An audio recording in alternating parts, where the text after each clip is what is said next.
Hey guys, Logan here, and today I'm going to be giving you guys my review of my very, very late review for The Curse of La Llorona, the sixth film in the Conjuring cinematic universe. Yes, I know that this review is 2 to 3 months late, but I don't care. I still want to review films like this for the sake of wanting to watch and review them. I don't care. But anyway, let's get on with it. Ignoring the eerie warning of a troubled mother suspected of child endangerment, a social worker and her own small kids are soon drawn into a frightening supernatural realm of an evil entity in a white dress known as La Llorona. Like I said, this is the sixth film in the Conjuring universe of movies.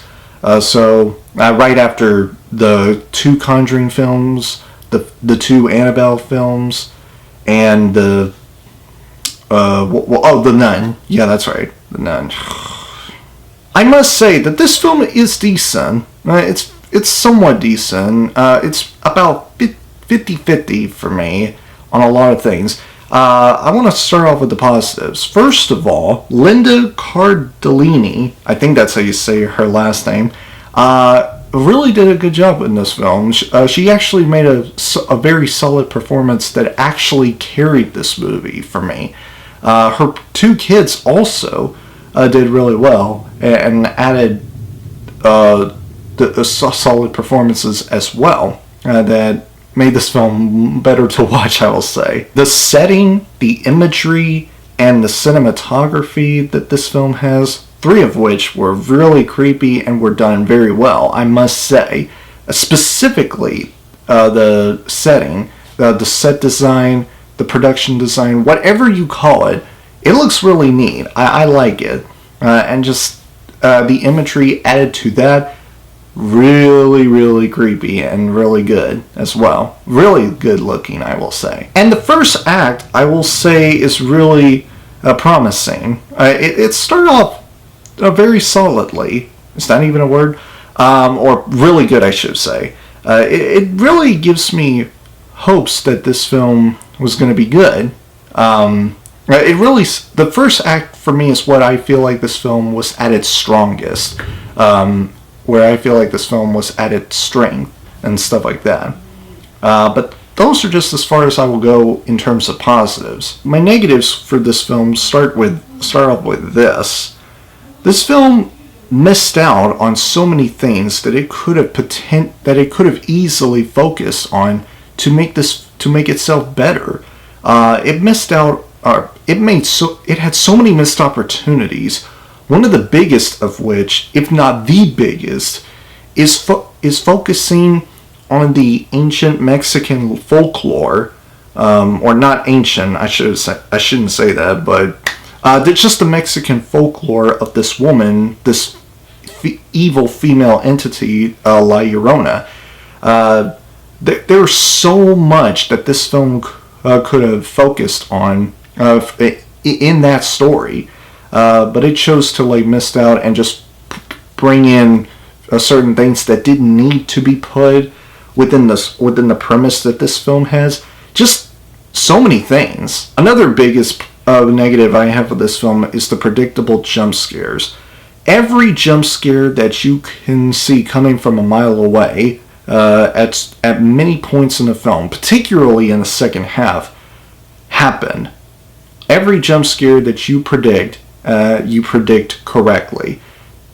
Just how predictable the loud jump scares are, just how they were set up, is really horribly presented.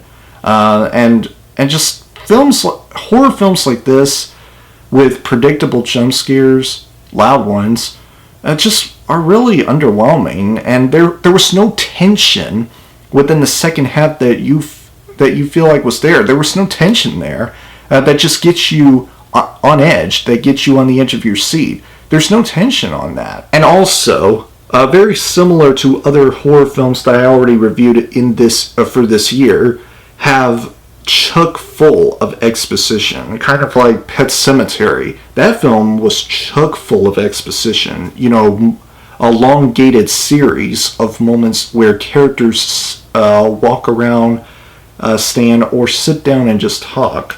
And talk about a lot of things. that creep them out.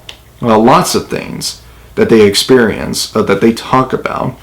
I mean, this film just doesn't seem like it trusts its audience. A lot like it makes makes audience members look like dumb people that don't understand what characters were saying and what they're talking about. But the biggest issue that I have with this film, even more than this film's lack I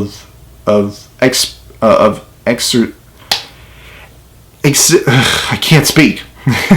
Execution on its story of this Mexican folklore, even more than that, it took place in Los Angeles instead of Mexico. I really feel like this film could have been a lot better if it could have been benefit from taking place in Mexico instead of Los Angeles, because a Mexican folklore-driven film or premise in a horror film taking place in Los Angeles just sounds boring. Like, why in Los Angeles when you can just go to a place in Mexico that is actually more interesting than we had been taking place in horror films like 1,000 times in Los Angeles type of stuff.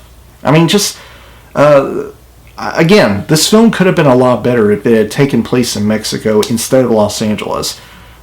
This one place would have been more interesting than when taking place in Los Angeles. That's where I feel like this film really missed out on. I'm going to give The Curse of La Llorona a Silver Medal of Honor. So anyway, guys, that is my review for The Curse of La Llorona. I have a boatload of 2019 movie reviews coming to you as soon as I'm through with uploading this one. One of them being my review for Avengers Endgame. I cannot wait to do that review. I will be uploading it, so stay tuned for that one. If you guys enjoyed this video, please click the like button, and if you have already seen this film, comment below to let me know what you think of it. If you enjoyed what you've seen here and you want to see future videos from me, please press up there to subscribe and turn on the notification bell. And I will see you guys in the next video. Have a great week, Battle Squad, and as always, fight the good fight.